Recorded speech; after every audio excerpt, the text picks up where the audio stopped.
इस बीच जम्मू कश्मीर के डोडा में देर रात हुई आतंकी मुठभेड़ में भारतीय सेना के कैप्टन समेत 4 जवान शहीद हो गए। भारतीय सेना के मुताबिक जवानों की उस यूनिट को खुफिया सूत्रों से डोडा के जंगलों में आतंकियों के गुट के छिपे होने की जानकारी मिली थी और उन्हीं आतंकवादियों को घेरने के लिए कैप्टन ब्रजेश थापा के साथ जवानों की टुकड़ी डोडा पहुंची। दावा किया गया कि आतंकियों को सेना और सुरक्षा बल के पहुंचने की खबर लगी तो उन्होंने पहले तो छिपने की कोशिश की और फिर करीब 20 मिनट बाद बेतहाशा गोलियां चलानी शुरू कर दी। जानकारी के मुताबिक वहां छिपे आतंकियों और सुरक्षा बल के जवानों के बीच 12 घंटे से ज्यादा देर तक मुठभेड़ चली। इन्हीं जंगलों में इसके बैक साइड में इनकाउंटर कल रात तकरीबन 8 बजे हुआ था, जब सिक्योरिटी फोर्सेस को मिलिटेंटों की छुपने की इंफॉर्मेशन मिली थी। सूत्रों के मुताबिक इस दौरान पहाड़ी रास्तों को इस्तेमाल कर उन आतंकियों ने भागने की कोशिश की, लेकिन जवानों ने पैदल ही उनका पीछा करना शुरू कर दिया, जिसके बाद उन्होंने अंधाधुंध गोलियां चलाई। इस गोलीबारी में भारतीय सेना के कैप्टन ब्रजेश थापा समेत 4 जवान बुरी तरह जख्मी हो गए, जिन्होंने सुबह होते होते अस्पताल में दम तोड़ दिया और इस खबर ने पूरे देश को रुआंसा कर दिया। सूत्रों के मुताबिक जवानों की टुकड़ी को डोडा के उस इलाके में कई आतंकियों के छिपे होने की खुफिया जानकारी मिली थी और उसी खुफिया जानकारी के आधार पर जवानों की उस टुकड़ी ने डोडा में गश्त की। बताया गया कि डोडा के जिस इलाके में ये मुठभेड़ हुई वो पहाड़ी इलाका है, इसलिए वहां जवानों को गाड़ियों से उतरकर पैदल ही आगे बढ़ना पड़ा। ये जो सड़क आप देख रहे हैं, आप सड़क दिखाने की कोशिश करें, यहाँ से गाड़ियों का जाना बेहद मुश्किल है।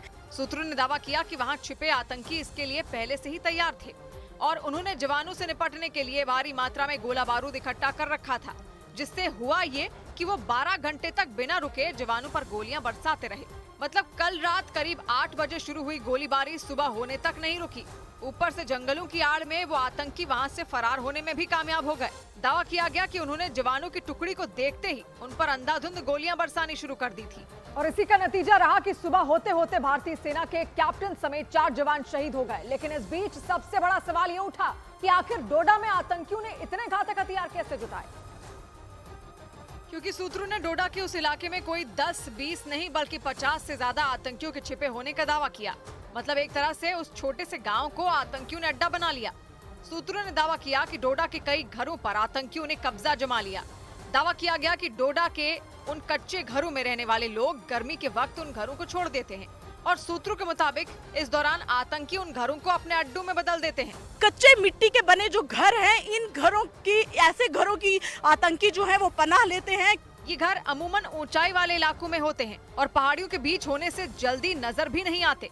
माना जाता है कि इसी वजह से ये घर आतंकियों के लिए किसी बेस कैंप की तरह काम करते हैं। मतलब वो ऊंचाई वाले इलाके से सुरक्षा बल के जवानों पर नजर भी रख सकते हैं और जरूरत पड़ने पर उन पर आसानी से हमला भी बोल पाते हैं और इसी वजह से सेना ने वहां सर्च ऑपरेशन तेज कर दिया। सूत्रों के मुताबिक डोडा के इसी जंगल वाले इलाके के जरिए आतंकी पहले भी कई बार घुसपैठ कर चुके हैं और आतंकी घटनाओं को अंजाम देने के बाद यहां मौजूद खुफिया रास्तों से फरार भी हो गए।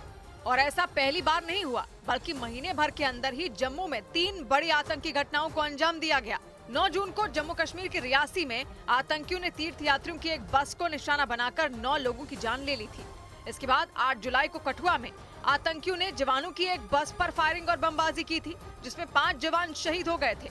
और अब डोडा में चली इस मुठभेड़ में कैप्टन समेत 4 जवानों की शहादत हो गई। इसके अलावा छोटे बड़े हमले मिलाकर महीने भर में इन आतंकी घटनाओं की वजह से 12 जवान शहीद हो गए और डोडा के हमले के बाद तो पानी सिर के ऊपर हो गया, जिसके बाद सेना ने उस पूरे इलाके में जमीन और आसमान दोनों से तलाशी अभियान तेज कर दिया।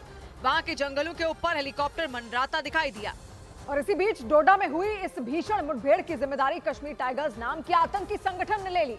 कुछ दिन पहले कठुआ में जवानों की बस पर जो हमला हुआ था, उसकी जिम्मेदारी भी इसी आतंकी संगठन ने ली थी और अब 10 दिन के भीतर डोडा में 4 जवानों की शहादत के लिए भी इसी कश्मीर टाइगर्स नाम के संगठन को जिम्मेदार माना गया। हालांकि सूत्रों ने दावा किया कि कश्मीर टाइगर्स नाम के इस आतंकी संगठन में कश्मीर का सिर्फ नाम ही इस्तेमाल किया जा रहा है और इस संगठन के तार सीमा पार पाकिस्तान से जुड़े होने का दावा किया गया। कश्मीर टाइगर्स नाम का ये आतंकी संगठन पहली बार 2021 में चर्चा में आया था। मतलब घाटी में आतंक को बढ़ावा देने के लिए जैश के कमांडरों ने कश्मीर टाइगर्स के नाम का मुखौटा पहन लिया और माना जाता है कि 2021 के बाद से ही इसने कश्मीर में तेजी से पैर पसारे। हालांकि सूत्रों ने दावा किया कि कश्मीर टाइगर्स नाम का ये संगठन असल में पाकिस्तान से चलाए जा रहे जैश-ए-मोहम्मद की ही एक यूनिट है। तब कश्मीर टाइगर्स से जुड़े आतंकियों ने दक्षिण कश्मीर में हुए ग्रेनेड हमले की जिम्मेदारी ली थी। ताकि कश्मीर के लोगों की हमदर्दी जीती जा सके। सूत्रों के मुताबिक इस संगठन से जुड़े लोगों को फिर से आजाद कश्मीर का नारा बुलंद करने के आदेश भी दिए गए। और सूत्रों के मुताबिक ये सब हुआ पाकिस्तान के इशारों पर। मतलब पाकिस्तान में बैठे जैश ए मोहम्मद के कमांडरों ने कश्मीर में एक बार फिर आतंक की आग को भड़काने की साजिश रची और कश्मीर टाइगर्स नाम के आतंकी संगठन को पैसों और हथियारों की मदद देकर उसे घाटी में खून बहाने के ऑर्डर दिए। दावा तो ये तक किया गया कि संगठन में आतंकियों को शामिल कराने के लिए जैश के कमांडरों ने पाकिस्तान के रास्ते कई बार घुसपैठ भी कराई। और आरोप है कि आजाद कश्मीर का राग अलापने वाले लोगों ने उन आतंकियों को कश्मीर में घुसने में मदद की। हालांकि डोडा के हमले के बाद वहां लोगों का गुस्सा फूट पड़ा। जम्मू कश्मीर के उधमपुर में हिंदू जागरण मंच नाम के एक हिंदूवादी संगठन ने विरोध प्रदर्शन किया। पाकिस्तान जिंदाबाद, हिंदुस्तान जिंदाबाद। इस दौरान उन लोगों ने पाकिस्तान के खिलाफ नारेबाजी करते हुए रास्ता जाम कर दिया। उन लोगों ने आरोप लगाया कि घाटी का माहौल बिगाड़ने के लिए पाकिस्तान ने ही वहां मौजूद आतंकियों को बढ़ावा दिया।